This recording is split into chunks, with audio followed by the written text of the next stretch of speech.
Hey guys, Graham and Daniel here from Firesoft People. Just want to do a quick video today in regards to interview preparation and the best way to sell yourself through the process. It's something that we like to do on a phone call, but we thought a video might be able to help you guys out best.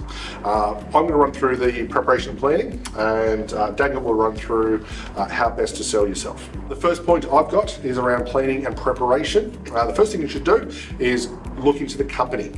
Jump on the company website, look at news articles about the company, because you might find that the fintech startup that you're looking into just got $500 million, which helps to know that the company's got a bit of longevity when joining the kind of thing. Point number two, what you want to do is research the people that will be interviewing you. So jump on their LinkedIn page, find out if you've got a common ground, work to the common place, have a common interest, maybe you went to the same uni or something. Find something that'll help you with that conversation, because normally they're awkward enough. The third point is getting a list of questions together that you want to find out. With interviews, it's not just you getting interviewed by them, but this is potentially the next career step. You want to make sure that this is where you want to go as well, so have those questions prepared. You can't have too many questions. You can't over-prepare.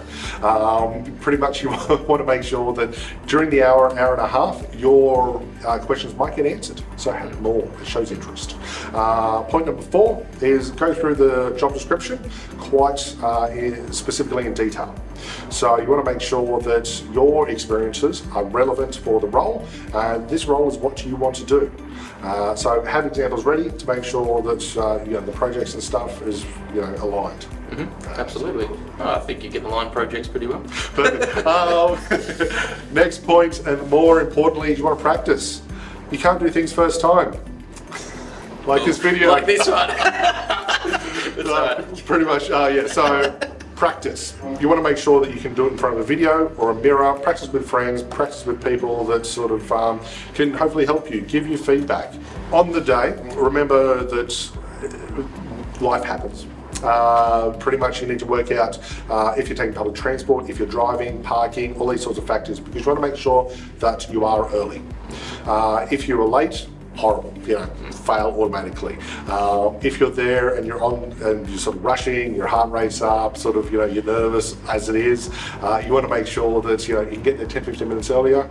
Control yourself, breathe properly, get in that right state of mind mentally, which is probably the most important. Absolutely. When you do start that interview process, you're going to be scared, you're going to be nervous. The more you plan, the more you prepare, like Graham's alluded to, you will be a lot more comfortable. So please get there at least 15 minutes early, definitely not an hour early. That just makes it really awkward and weird for everyone, so don't do that. Talk to the receptionist. Talk to the receptionist. Yeah, I guess you could do that. What I wanted to quickly touch on is just, I've got 3 main points that I would like to go through, explaining how to sell yourself, and I guess a non-arrogant way to deliver that. So point 1 is the meet and greet.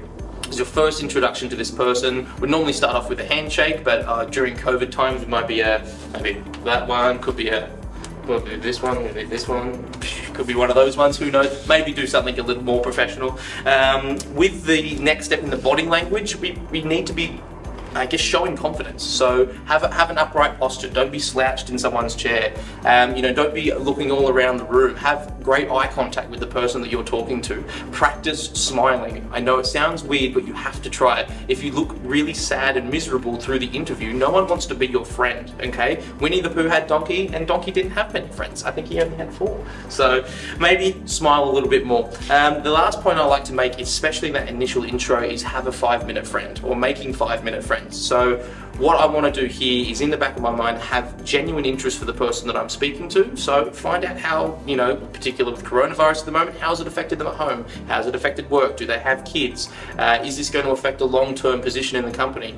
These are things I want to know, but it's also going to get them to open up and feel more comfortable, thus making you a bit more comfortable. Next point, selling myself and highlighting my skill set. Questions I like to ask when they just say, hey, would you have any questions for me? I'd like to ask, what's your pain at the moment? Where are you physically and mentally and emotionally struggling in the business at the moment? Is it too much? Is there too much data that you're not documenting? Are the projects that you're sending out coming up with too many bugs? Find out specifically what it is that this role is supposed to do, and then use your skill set, your CV that you've brought in, and your prior anecdotes to basically allude to your skill sets that you can do that.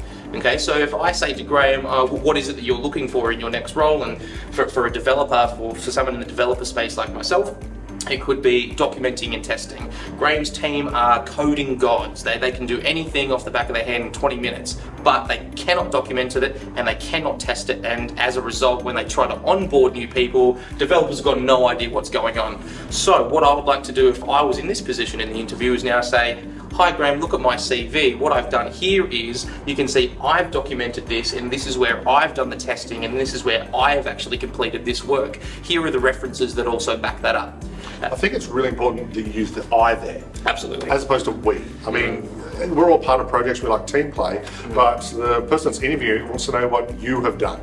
Not what everybody else in the team. I mean, you could have gone and got the coffee. Yeah. Not saying that you would have, but you want to hear what I've done. I've documented this and I've done it this way. It's very important. Absolutely. So highlighting it, quickly go back, find their pain points. What is it that you need them to fix? Allude to that in your CV and those skill sets, and make a point of it and make it strong. Use your tone of voice, use your body language, and emphasize that you can do the job that they're looking for you to solve. The last bit is just the post intro. So make sure when you're finished, thank them for their time. It was great to meet you. Hope everything does go well. What have you got plans for the rest of the week? What projects are you pushing out? That sort of stuff. And then what are the next steps? Am I going to be interviewed again? Is there a technical test? I want to know what next steps I have, so now I can start preparing for them early. And if so, maybe get in touch with my recruiter or whoever is managing that process. The last little thing is just a little nice email I send about an hour after I've had the interview. That's just a follow up to say thanks. Thanks for your time. Thank you for giving me your time of the day to interview me as a potential applicant for your company. And I like to include maybe a news story or just a little bit of relevant information from what we've been discussing earlier. Other than that, I think those are probably my top tips, those 3 tips to sell yourself throughout the process. So hopefully that has helped, guys. Look, there's a lot that we could go through, but we've kind of highlighted the most important, the planning stage, and particularly selling yourself using those key phrases like I and being prepared as well. See you in the next video. Thanks, guys.